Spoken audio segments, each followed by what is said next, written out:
Bismillahirrahmanirrahim. Baiklah, saya akan menjelaskan materi kedua, yaitu sistem komunikasi seluler. Sistem komunikasi seluler.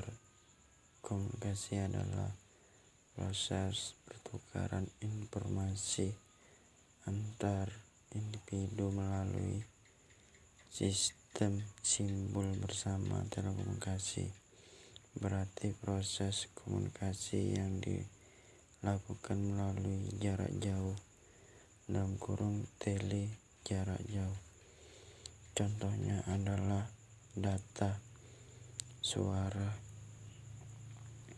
grafik, sinyal, video, atau audio. Saat ini proses telekomunikasi tersebut hampir selalu melibatkan pemancaran gelombang elektromagnetik melalui sebuah pesawat pemancar. Zaman modern seperti sekarang ini, telekomunikasi sudah sangat luas dengan penggunaan berbagai macam piratin untuk membantu proses komunikasi. Contohnya yang sudah sangat akrab dengan kita adalah televisi, radio, telepon. Sistem komunikasi seluler merupakan salah satu jenis komunikasi bergerak, yaitu suatu komunikasi antara dua buah terminal dengan salah satu atau kedua terminal berendah tempat.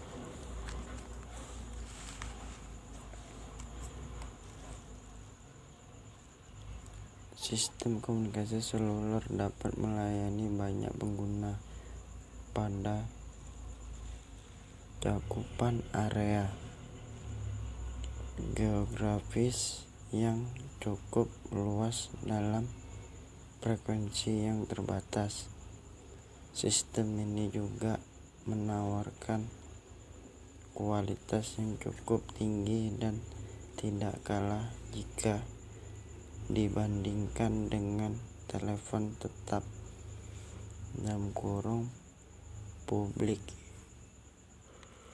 public switch net telephone network atau PSTN untuk menambah kapasitas daerah jangkauannya. Dibatasi dengan adanya pembagian area menjadi sel-sel.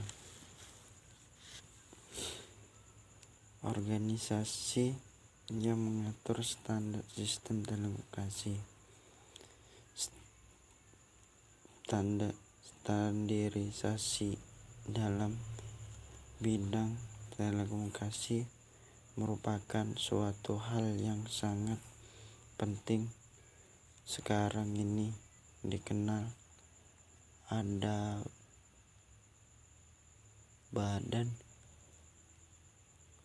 organisasi yang menangani masalah standarisasi, yaitu standarisasi nasional,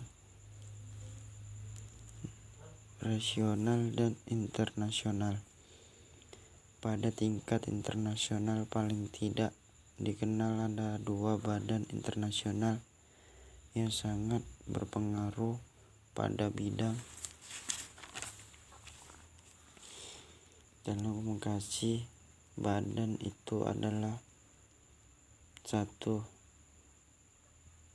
ITV International Telekomunikasi Union, bertempat di Geneva, Swiss, yang telah menghasilkan lebih dari 2000 standarisasi. 2. International Standard Organisation ISO. Badan ini mempunyai sejumlah standar komunikasi data yang sangat penting. Persetujuan telekomunikasi internasional dan antar benua dilakukan oleh suatu lembaga yang disebut International Telecommunication Union (ITU). Badan khusus lainnya yang melayani permasalahan dan pertanyaan tentang komunikasi radio ditangani oleh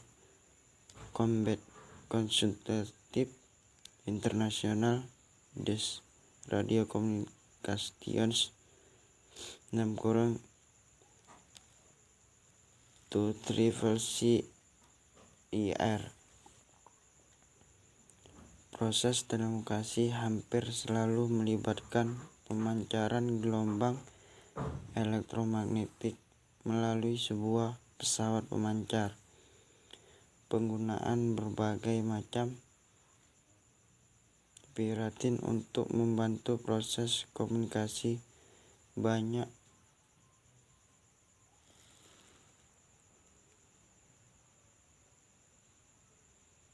ragamnya. Standarisasi sistem telekomunikasi dilakukan oleh lembaga yang secara khusus menangani masalah-masalah yang terkait dengan telekomunikasi. Pada dasarnya, adanya standar tersebut adalah untuk mengatur sistem telekomunikasi baik yang menyangkut penggunaan frekuensi, alokasi (pengatur tempat, kanal, dan sebagainya). Contohnya, kalau di Indonesia adalah Undang-Undang Telekomunikasi Nomor 36 Tahun 1999 yang telah disahkan oleh pemerintah Indonesia pada tanggal 8 September 1999. Dalam undang-undang tersebut yang diatur diantaranya adalah tentang penyelenggaraan telekomunikasi, perizinan perangkat telekomunikasi, spektrum, frekuensi, radio dan orbit satelit, serta pengaman telekomunikasi dan sebagainya. Lebih lanjut, yang mengatur telekomunikasi di Indonesia dilakukan oleh Kementerian Komunikasi dan Informasi.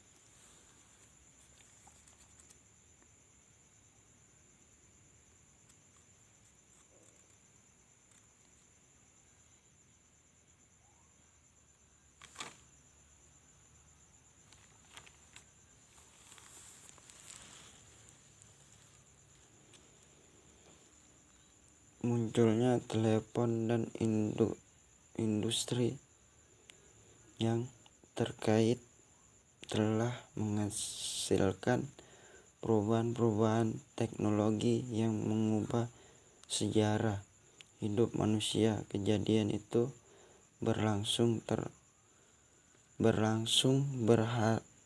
bertahap sepanjang 125 tahun. Tahap perkembangan yang terjadi merupakan usaha-usaha yang luar biasa dalam penemuan dan pengembangan. Standarisasi sistem telekomunikasi dilakukan oleh lembaga yang secara khusus menangani masalah-masalah yang terkait dengan telekomunikasi. Pada dasarnya, adanya standar tersebut adalah untuk mengatur sistem telekomunikasi, baik yang menyangkut penggunaan frekuensi. Terima kasih.